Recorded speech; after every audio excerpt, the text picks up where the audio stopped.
지금 우리나라 같은 경우에는 지금 코리아 디스카운트가 많이 일어난 상황입니다. 미국 시장, 해외 시장은 조금씩 나아지는 추세잖아요. 특히나 주시장이 이제 미국 같은 경우에도 굉장히 이렇게 높게 이제 아직도 유지되고 있는데 네. 우리나라만 유독 이렇게 저평가가 됐었는데 지금은 일반적인 상황이 아닙니다. 근데 유동성이 문제인가요?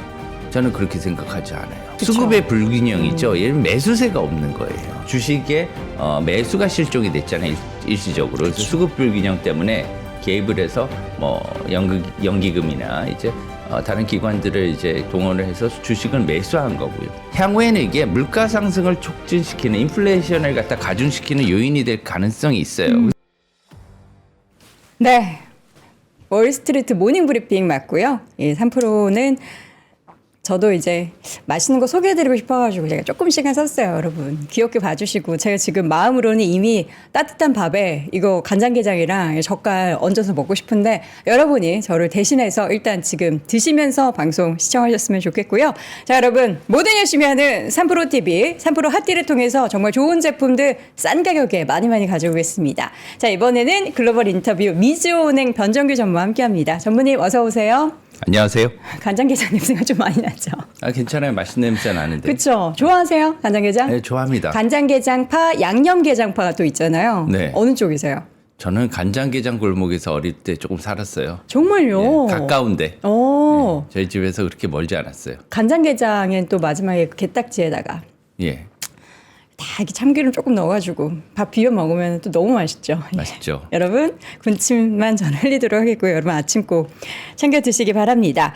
자, 오늘 우리 전무님의 그 딱 헤드라인에 보니까 이게 미중 무역 분쟁의 신호탄인지 중국이 지금 엔비디아에 대한 반독점 조사하겠다라고 했잖아요. 이게 네. 약간 타겟으로 엔비디아를 탁 집어가지고 미국을 압박하는 용도인 건가요?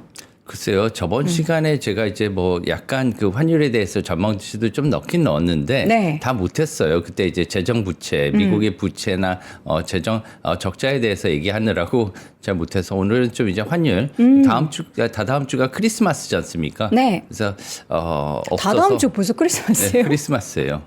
그래서 방송이 없기 때문에 네. 이번 주에 오늘 환율 전망을 주요 통화별로 이렇게 한번 해보는데 그때 이제 저번 시간에 저희가 그 환율 상승의 모멘텀으로 가능성으로 위안화를 꼽았습니다. 네. 미국과 이제 중국의 무역 분쟁 가능성. 근데 이번에 이런 엔비디아 반독점 조사 같은 경우에는 조금 이제 그 시발점이 아닌가 이렇게 보고는 있어요. 자, 과연 이게 그러면 어떻게 흘러갈까요? 계속 엔비디아를 필두로 해서 더 압박이 들어갈지. 사실 테슬라도 미국 기업이잖아요. 근데 네. 중국이 테슬라는 잘 안 건드리는 거죠? 글쎄요. 개별 기업에 대해서는 제가 잘 모르겠지만 이런 것들은 이제 그 앞으로 미국과 중국의 그 트럼프 신행정부와 시진핑 정부 간의 이제 어떻게 보면은 이제 외교적인 문제, 정치적인 문제로 해결이 될 텐데요. 한번 보시죠. 네. 이제 정확히는 지금 불확실성이 너무 많습니다. 현재 지난주도 우리나라에서도 불확실성이 너무 많았었잖아요. 네. 지금 우리나라 같은 경우에는 지금 코리아 디스카운트가 많이 일어난 상황입니다. 그렇죠. 예, 그래서 일단은 제가 코리아 디스카운트에 대해서 어떤 형태로 코리아 디스카운트가 일어났는지, 두 번째는 이러한 것을 어떻게 해결을 할 수가 있는지 해결할 수 있어요? 생각은 해봐야죠 저희가. 예, 아이디어를 생각을 해보고 두 네. 번째는 이제 그 마지막 시간이니까 올해 이제 환율 전망을 하고 이렇게 마치도록 하겠습니다. 다 네. 할 수 있을지 모르겠지만 빨리 한번 해볼게요. 네. 자, 네, 그럼 한번 먼저 가볼까요? 코리아 디스카운트 얘기부터 해볼까요? 네, 코리아 디스카운트입니다. 이제 코리아 디스카운트 같은 경우에는 지금 그 미국 시장, 해외 시장은 조금씩 나아지는 추세잖아요. 특히나 주시장이 이제 미국 같은 경우에도 굉장히 이렇게 높게 아직도 유지되고 있는데 네. 우리나라만 유독 이렇게 저평가가 됐었는데 최근에 일련의 상황으로 인해서 더욱 지금 저평가가 가속화됐단 말이에요. 그 세 가지가 일단은 그 금융자산 전체적으로 나타나고 있습니다. 이걸 올려주시면 잘해보겠습니다. 주가는 이제 한 코스피가 한 5.6%, 5% 이상 하락을 했고요. 코스닥 같은 경우에는 좀 많이 떨어졌죠. 이제 뭐 연기금이나 이런 쪽에서 이제 받쳐주지 못했으니까. 물론 어제 반등을 하긴 했습니다만 맞습니다. 저기 이제 12월 10일 데이터는 아직 안 안 적용돼 있는 넣고요. 거죠? 9일까지만 이렇게 네네네. 예, 가장 하락했던 때까지 이렇게 넣었습니다. 이제 반등을 해야죠. 네. 예, 그리고 두 번째는 이제 외환 시장에서도 이제 원화 가치가 하락을 했어요. 그래서 12월 9일 요것도 이제 최고치가 이제 1,438원, 39원대까지 이렇게 근접해서 가긴 했는데 이제 종가 기준으로 본다면 한 2.5% 달러원 환율을 이제 올라갔기 때문에 원화가 달러 대비 한 2.5% 정도 하락을 했고요. 엔화 대비해서는 그렇게 많이 하락하지는 않았습니다. 한 0.6% 정도 이렇게 하락을 했고 마지막으로 채권 시장 같은 경우는 좀 독특해요. 이제 채권 시장 같은 경우에는 일단 그 단기채 같은 경우에는 크게 변동이 없었어요. 단기채 같은 게. 하지만 중장기채에 있어서는 여전히 똑같이 외환 시장과 주식 시장 마찬가지로 이제 하락하는 가치가 하락하는 그래서 수익률이 올랐죠. 예, 이런 상황을 보여줬지만 최근에는 오히려 1년 내 가장 뭐 최저금리 수준으로 이렇게 강해졌습니다. 내려와가지고 수익률이. 이 이유는 두 가지가 있는데요. 첫 번째는 원화자산 중에서 채권, 뭐 원화자산뿐만이 아니라 어떤 자산 중에서도 채권은 이제 외환이나 주식에 비해서 안전자산이라는 그런 심리가 있어요. 예, 그렇기 때문에 이제 외환이나 주식 대비해서 이렇게 급락하는 이제 순매도에서 많이 벗어나 있는 그런 상태고요. 두 번째 이유로는 최근에 이런 뭐 경기가 좀 하락하는 그런 모습을 갖다가 보여주고 있고 내년에도 이제 GDP가 성장률이 좀 하락하는 그러한 전망이 나오다 보니까 경기 둔화 확대 우려가 있습니다. 예, 경기 둔화 우리나라 경기 둔화가 더 일어날 수 있는 그런 가능성이 채권 수익률이 이렇게 더 하락하는 그런 모습을 보여주고 있어요. 예를 들면 이제 디플레이션이 오면 물가 하락이 오면은 이 부분은 이제 그 국채 수익률이 하락하는 국채가 강해지는 가격이 이렇게 나오는 그런 현상으로 전형적인 현상으로 보고 있는데 여기에선 제가 의문점이 있습니다. 사실은. 예, 왜냐하면 지금 우리나라 그 투자자들도 국채를 갖다가 이제는 앞으로 WGBI 편입 때문에 많이 봐야 되는데요. 일단은 그 다음에 제가 한번 보고 한번 보여드릴게요. 자료 예, 계속 다음 보고. 페이지를 다음 페이지를 한번 보면서 제가 얘기를 드리겠습니다. 무엇이 코리아 디스카운트를 가져오게 한다. 예, 지금 일단은 좀 저희는 딥다운하게 봐야 돼요. 이런 부분에 대해서는. 왜냐하면 무엇이 디스카운트를 갖고 왔느냐. 저희가 지금 유동성을 많이 공급을 했어요. 그죠? 근데 유동성이 문제인가요? 저는 그렇게 생각하지 않아요. 그럼 뭐가 문제예요? 예. 시장에 달러와 원화 유동성은 많아요. 이걸 헷갈리면 안 됩니다. 유동성은 많은데 그게 우리나라 시장으로 들어오지 않아서죠? 수급이 없는 거죠. 그쵸. 수급의 불균형이죠. 예를 들면 매수세가 없는 거예요. 예를 들면 외환시장, 주식시장, 채권시장에서 일시적으로 수급 불균형이 일어난 거예요. 유동성이 없는 게 아니라. 그래서 수급 불균형을 타개하기 위해서 유동성을 투입을 했죠. 그래서 외환시장에서는 원래 달러 같은 경우에는 원화를 주고 달러를 사야 되는데 달러를 파는 사람이 없으니까 계속해서 환율이 올라가는 거예요. 그런 상황. 그래서 정부가 개입해서 뭐 정부 기관이나 은행이나 뭐 그걸 한마디로 해서 정부라고 제가 얘기를 하겠습니다. 그래서 개입으로 달러 매도 셀을 실시한 거예요. 그 원천 자금이 외환 보유금이든 여러 가지 형태로 있겠지만 그 주시장 같은 경우도 마찬가지예요. 주식에 매수가 실종이 됐잖아요. 일시적으로. 그래서 수급 불균형 때문에 개입을 해서 뭐 연기금이나 이제 다른 기관들을 이제 동원을 해서 주식을 매수한 거고요. 금리 같은 경우에도 자금 뭐 RP라든가 아니면 채권 여기 매수세가 일시적으로 없었으니까 이걸 매수를 해준 거거든요. 그래서 유동성을 투입을 한 거예요. 그래서 이제 문제점은 뭐냐면 한국의 시장이 이제 유동성이 풍부한 상황에서 유동성을 더 넣었어요. 이럴 수밖에 없었어요. 하지만 앞으로는 이것을 갖다가 유동성과 어떻게 보면 수급 불균형을 조금은 같이 이렇게 나눠서 확실하게 봐야 되지 않느냐. 왜냐하면은 향후에는 이게 물가 상승을 촉진시키는 인플레이션을 갖다 가중시키는 요인이 될 가능성이 있어요. 그래서 제가 다시 돌아와 볼게요. 앞으로. 이 채권의 수익률이 이렇게 떨어졌어요. 예, 떨어졌다는 거 뭐냐? 경기 둔화, 디플레이션에 대한 우려 때문에 이렇게 나오거든요. 그러면은 자, 아까 지금 보셨듯이 유동성을 많이 공급을 했어요. 지금 얼마인지는 지금 정확히는 집계가 안 되지만 유동성을 제공을 했습니다. 그러면은 유동성이 많아졌죠. 네. 인플레이션 요인이에요. 두 번째, 지금 1,400원대의 고환율은요 수입 물가에 영향을 갖고 옵니다. 우리나라가 지금 쓰고 있는 거 전부 다 수입이에요. 지금 전기 있잖아요. 우리가 방송하면서 쓰는 전기, 이 마이크에 들어가는 전기, 그 다음에 저희가 이 부품들, 원자재 전부 다 수입입니다. 그래요? 그렇죠. 우리나라에서 알루미늄 납니까? 어. 그렇죠. 원자재들의 예, 수급이 다 사실은 해외여서. 전기도 사실 석탄이나 석유를 떼서 만들어서 우리님도 수입이고요. 이런 것들을 수입을 해서 만드는 거죠. 그래서 글로벌 금융을 통해서 갖고 들어오는 거기 때문에 옛날에서 자급자족 경제가 아니죠. 그렇기 때문에 1,400원대 지금 2년 이상 1,400원대의 고환율을 유지를 하고 있어요. 우리나라가. 2년이요? 예. 1,400원 올라온 지는 얼마 안 됐잖아요. 1,300원대. 1,300원대. 1,300원대. 죄송해요. 네. 1,300원대 고환율이 네. 2년 이상 2000년대 이후에 이렇게 오랫동안 지속된 건 처음입니다. 네. 예. 그리고 최근에 1,400원대까지 올라왔잖아요. 이런 것들은 이제 앞으로 그 레벨을 떠나서 이제 얼마나 지속됐느냐가 중요하거든요. 이런 것들은 이제 그 물가에 영향을 줄 것으로 제가 이제 우려가 돼서 걱정이 많습니다. 그러면 이게 아까 채권에 보셨듯이 채권 수익률이 이렇게 떨어지는 건 잘 이해가 되지 않을 수도 있어요. 네. 예. 그건 뭐냐면은 앞으로 디플레이션이 아니라 스태그플레이션이 올 수 있는 가능성도 있다는 거죠. 그런 것들을 갖다가 좀 유심히 미국과 조금 다른 상황입니다. 이거는.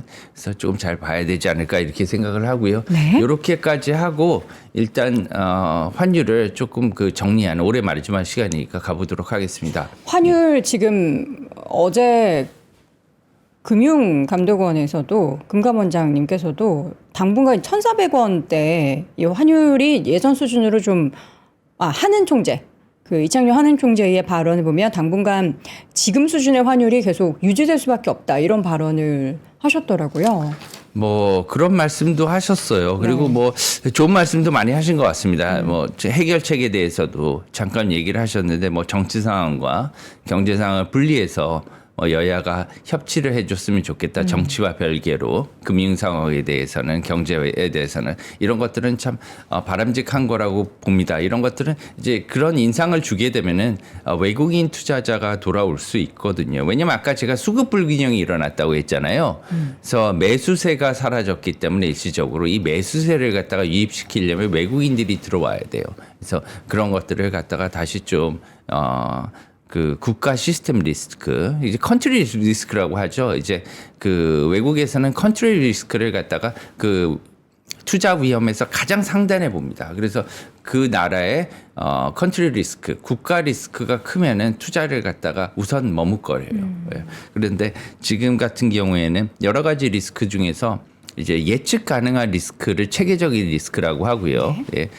예측 불가능한 리스크를 비체계적인 위험이라고 합니다. 이번에는 사실 우리가 예측을 못했던 상황이죠. 비체계적인 위험. 그렇기 때문에 이런 것을 갖다가 국가 시스템 리스크로 이렇게 봤기 때문에 시장의 충격이 컸어요. 예를 들면 이전 박근혜 전 대통령 탄핵 때 본다면 환율이나 주식 시장이 그렇게 움직이지 않았습니다. 많이. 그건 뭐냐면 그 당시에는 이런 국가 시스템 리스크적인 문제는 보이지 않았다는 거예요. 왜 그러냐면은 비상계엄이나 이런 것들이 갑자기 나타난 건 없었거든요. 그래서 그렇기 때문에 조금 다른 상황이다 이렇게 볼 수가 있어요.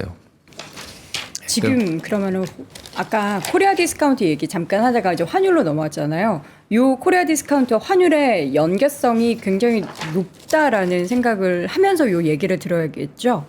네, 지금 이제 모든 게 다 연결이 돼 있죠. 그쵸. 금융은 이제 톱니바퀴처럼 연결이 돼 있기 네. 때문에 지금 이제 1,400원대 이렇게 오른 환율이 계속해서 지속될까? 이게 가장 큰 관심사 아닙니까? 이게 뉴노멀이냐? 그런 거에 관해서는 이따 말씀을 드리는데 마지막으로 결론만 제가 말씀을 드릴게요. 쭉 넘어갈게요. 네. 너무 많은데 일단 할 수 있는 그래서 데까지 한번 결론은? 해보겠습니다. 19페이지인데요. 이걸 보시면 이게 제가 보는 전망이에요. 마지막에 19페이지. 서머리입니다. 이게 서머리. 계속 지금 올해는 그렇고 내년에도 이어진다. 2년 동안은 1,400원대에서 지속된다가 전무님의 결론이시군요. 올해 말까지는 굉장히 높게 유지가 되고요. 네. 내년 초에도 지금 여러 가지 이슈들 때문에 뭐 미중 무역 분쟁 이슈라든가 여러 가지 가능성들 때문에 좀 높게 환율이 유지될 가능성이 높습니다. 다만 2, 4분기, 1, 4분기, 2, 4분기 일정 시점부터는 이런 환율의 그런 추세가 반전될 가능성이 있어요, 분명히. 왜 그러냐면은 트럼프 행정부가 들어오지 않습니까? 네. 이제 트럼프 행정부 같은 경우에는 달러 약세를 추구할 가능성이 높고요. 예, 그것을 이제 한국 정부와 한국은행이 얼마나 받쳐줄지는 앞으로 지금 불확실성이 많이 있기 때문에 우리나라 정치에 어떻게 될지 모르겠지만 어느 정도는 이 방향대로 가져야 된다고 생각해요. 그렇다면 그래서 일본 엔화도 마찬가지고요. 우리나라 원화도 마찬가지고 일단은 반전의 그러한 상황이 나타날 것으로 보고요. 이렇게 나타나게 되면 경제가 어느 정도 안정화에 접어들게 되면은 이러한 원화의 그 강세는 조금 빠르게 나타날 수도 있지 않느냐. 왜냐하면 우리나라 지금 그 정치의 불안정이 있어서 그렇지 경제 자체 기업들이 지금 뭐 경기가 좀 안 좋긴 하지만 아주 나쁜 상황은 아니거든요. 그렇기 때문에 이런 것들은 수출 같은 경우에도 지금 급격히 나빠지는 그런 징조는 없기 때문에 일단 내년에 이렇게 그 환율의 그 반전 상황이 나타나면은 그 방향성이 이렇게 일방적으로 반대로 나타날 가능성이 높아요. 이렇게 보시면 제가 올해 말부터 시작해서 내년 말까지 지금 한 160원 정도의 그런 등락폭이 있지 않습니까? 예? 말 기준으로. 본다면 이렇게 160원 정도의 차이가 있다는 건 그만큼 변동성이 크다는 거예요. 그래서 내년에는 변동성이 큰 장세가 이 환율만 보면은 주식시장도 어떻게 얼마나 많이 바뀔지도 예상이 가능하잖아요. 네. 그리고 이거에 따라서 금리 같은 경우에도 많이 바뀔 텐데요. 각국 기준금리도 서머리를 우선 한번 보겠습니다. 보시면 지금 이번에 미국의 기준금리 현재 이제 4.75%죠. 마지막 그 FOMC 금리 결정이 우리나라 시간으로 19일 다음 주 나오게 됩니다. 목요일 나오게 되는데 같은 날 오전에 또 BOJ 일본은행의 금리 결정이 또 있어요. 그렇기 때문에 현재 그 4.75% 미국 기준금리 상단이 약 0.25%포인트 25bp 정도 인하를 단행할 것으로 이렇게 보입니다. 왜냐하면 FOMC 성명서 회의록 전부 다 계속해서 기준금리 인하 기조를 유지하겠다고 기본적으로는 그렇게 나와 있기 때문에 앞으로 파월 의장이 이것을 변동시키지는 않을 것이다 이렇게 생각을 하고 있고요. 그다음에 일본은행 같은 경우에는 지속적으로 금리 인상을 단행을 할 것으로 보지만 지금 현재 일본 그 은행의 금리 인상 기조는 생각보다 그렇게 강하지는 않습니다. 원래 이제 그 CPI 일본의 CPI가 상당히 높은 수준으로 올라와 있어요. 물가 상승률이 20-30년 동안 물가가 오르지 않았는데 최근에 물가가 굉장히 많이 올라서 당혹스러운 거죠. 지금 이제 당혹스러운데 이럼에도 불구하고 아직까지 더 봐야 된다. 물가 상승이 확실히 2%를 달성할 수 있는지 지금 그 일본은행 내부에서 위원들 간에 여러 가지 그 이견차가 많이 있다고 들었거든요. 네. 그렇다면은 지금 한 50대 50. 하지만 일본은행은 그래도 이번 말에 올리지 않을까. 분명한 것은 뭐냐면 이번 1월이나 아니면 이번 둘 중에 한 번은 올릴 텐데 이번 올해 말에 아마 올릴 가능성이 높다. 개인적으로 이렇게 보지만 제가 틀릴 수도 있습니다. 그러면 내년 초에 한번 올릴 수도 있고요. 그렇게 되면은 내년 1, 4분기 중에는 일본의 기준금리는 0.4%까지 이렇게 오를 것으로 생각을 하고 있고요. 내년 말 2025년 말에는 0.8%에는 도달하지 않을까 이렇게 조심스럽게 생각을 하고 있어요. 이게 주는 의미는 뭐냐면 일본이 지금 그 엔캐리 자금이 해외에 많이 나가 있지 않습니까? 네. 엔캐리 자금에 주는 영향이 매우 클 거예요. 이 정도가 되면. 그래서 엔캐리 자금이 일단은 경로가 어떻게 되냐면은 10년물 JGB 일본 국채 금리에 영향을 주게 됩니다. 그러면 투자자들이 일본의 JGB가 이제 그 대표적인 안전자산 투자처이기 때문에 여기에 투자가 증가하고 감소하는 그런 수급에 영향을 주고요. 그렇게 되면은 국제 투자에 영향을 주고 자금에 영향을 주는 이러한 경로로 파급될 가능성이 높고요. 미국과 같은 경우에는 지금 그 한국과의 금리 차가 굉장히 중요합니다. 물론 이 지금 기준금리 차보다 시장금리 차가 더 중요해요. 시장금리 차가 자금 조달, 그다음에 주식 시장에 얼마나 들어가고 나가는지, 게다가 거기서 더 나가서 앞으로 그 두 통화의 교환 가치가 환율이지 않습니까? 환율까지 이렇게 세 군데 전부 다 영향을 주겠는데 지금 보시면 2024년 올해 말 FOMC가 25bp를 인하한다고 하더라도 4.5%예요.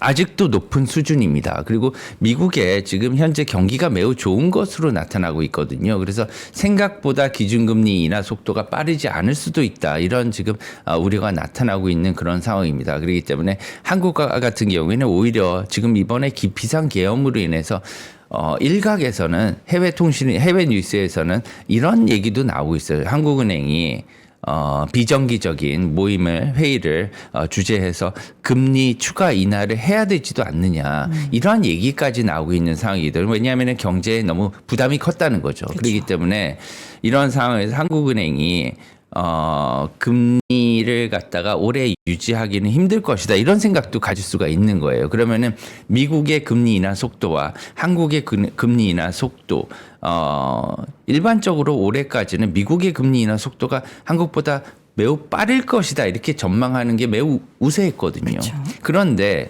그것이 아니라 실제적으로 내년에 뚜껑을 열어보면 한국과 미국의 금리 인하 속도가 비슷할 수도 있다 이렇게 나올 수도 있는 거예요. 그래서 지금 금리 차를 보면 지금 제가 여기 전망을 한 것을 보면 올해 말 1.5%포인트 금리차, 기준금리차가 나왔잖아요. 미국과 한국. 네. 그런데 내년 말에 가서도 1.25%포인트 정도의 차이밖에 나지 않는다는 거예요. 그렇지만 절대금리는 오히려 낮아진 상황입니다. 절대금리가 낮아졌는데 1.25%포인트의 그 금리차는 그대로 유지가 된다. 이렇게 되면은, 여러 부분에 있어서 우리가 예상한 거와 다른 경로로 갈 수도 있다. 변동성은 매우 커질 것이다. 이렇게 볼 수가 있겠죠. 네. 그러면 저는 이제 앞서서 말씀해 주셨던 내용 중에서 이제 달러원 환율에 대한 향방도를 간단하게 확인해 봤고, 사실 저희가 굉장히 제한적인 시간 내에서 엄청 방대한 내용을 한꺼번에 함축해서 말씀을 해 주시려다 보니까 마음이 급하실 텐데, 코리아 디스카운트의 해소할 수 있는 방법에 대한 이야기도 앞서서 잠깐 해주신다고 했잖아요. 예. 뭐가 있을까요? 환율인가요? 아니면 뭐 내수경 일단은요 환율뿐만이 네. 아니라 전체적으로 봐야 됩니다. 아까 네. 그 국가 리스크를 제가 말씀을 드렸잖아요. 지금은 일반적인 상황이 아닙니다. 그쵸. 비상계엄이라는 사실 비상계엄이 있는 나라가 몇 개 안 될 걸요. 네. 예, 비상계엄이라는 이 마셜러라는 그 단어 자체도 사실 외국인들도 생소했을 거예요. 왜냐하면 비상계엄이라는 게 있는 나라가 별로 없기 때문에. 그래서 이러한 국가 시스템 리스크, 왜냐하면 군대가 동원되고 이런 건 굉장히 무서워하거든요. 그렇기 때문에 국가 시스템 리스크를 복원하는 그런 작업부터 일어나야 된다고 생각해요. 그래서 국가 리스크가 지금 해소가 되었다. 이 정도로 지금 들어가야 되는데, 일단은 대통령의 그 직무정지가 이루어졌지 않습니까? 네. 직무정지가 이루어지고 난 다음에 어느 정도 시장은 안정되는 그런 모습은 조금씩 보이고 있어요. 예, 그리고 새 시장 공이 이렇게 다시 조금씩 정상화되는 모습을 보여주고 있는데요.